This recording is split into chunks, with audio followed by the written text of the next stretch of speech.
ہوتی ہے۔ عبادات اصل میں نوجوانوں کا کام ہے۔ اب نماز ہے، نماز مکمل طریقے سے نوجوان پڑھ سکتا ہے۔ جب نوجوانی کی حدود گزر جاتی ہیں، بڑھاپا آ جاتا ہے، مختلف آزار پھر بندے کو لاحق ہوتے ہیں، کبھی بیمار ہے، کبھی کرسی پہ نماز پڑھ رہا ہے، کبھی بیٹھ کے نماز پڑھ رہا ہے، یعنی وہ پھر معذوری کی نماز شروع ہو جاتی ہے۔ جو اصل میں مکمل نماز ہے، مکمل عبادات ہیں، وہ اللہ تبارک و تعالی ایک نوجوان کو اس کا موقع دیتے ہیں کہ وہ اچھے طریقے سے اپنی عبادات کرے۔ ظاہر ہے کہ ایک بزرگ اگر معذوری کی حالت میں بیٹھ کر نماز پڑھتا ہے تو اسے اپنی نماز کا پورا ثواب ملتا ہے، اللہ تعالیٰ اس میں کمی نہیں کرتا عذر کی وجہ سے۔ لیکن بہرحال نوجوان کو اس اعتبار سے ایک شرف حاصل ہوتا ہے کہ وہ کھڑے ہو کر اللہ کی بندگی کرتا ہے، زمین پہ سجدہ بھی کرتا ہے، ماتھا بھی ٹیکتا ہے۔ یہ بہت بڑی نعمت ہے، لیکن ہمیں اس نعمت کا ادراک نہیں ہوتا۔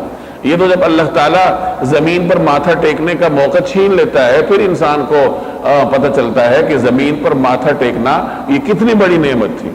آدمی بیٹھ کر یا کرسی پہ نماز تو پڑھ لیتا ہے، لیکن اسے سجدے کا وہ لطف حاصل نہیں ہوتا جو زمین پر ماتھا ٹیکنے سے انسان کو ایک سکون ملتا ہے اور تسکین حاصل ہوتی ہے۔ تو نوجوان کو اللہ جل جلالہ نے ہر قسم کی توانائی دی ہے، اس کی بصارت پورے طریقے سے کام کر رہی ہے، سماعت پورے طریقے سے کام کر رہی ہے، اس کے جسم کے تمام اعضاء اپنے طریقے سے کام کر رہے ہیں۔ تو چونکہ اللہ کی نعمتیں اس پر کمال درجے کی ہوتی ہیں، تو اللہ جل جلالہ کو اس سے اپنے راستے میں قربانی بھی مطلوب ہوتی ہے کہ اگر کوئی نوجوان توبہ کرتا ہے، اس کی اللہ کے ہاں اور قدر و قیمت ہوتی ہے۔ بزرگی میں تو ہر آدمی کو پھر توبہ کرنی ہوتی ہے، اس کے پاس پھر امکانات محدود ہو جاتے ہیں۔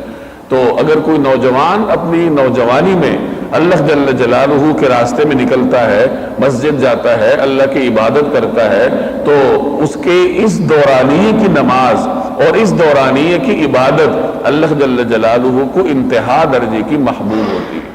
تو یہاں فرمایا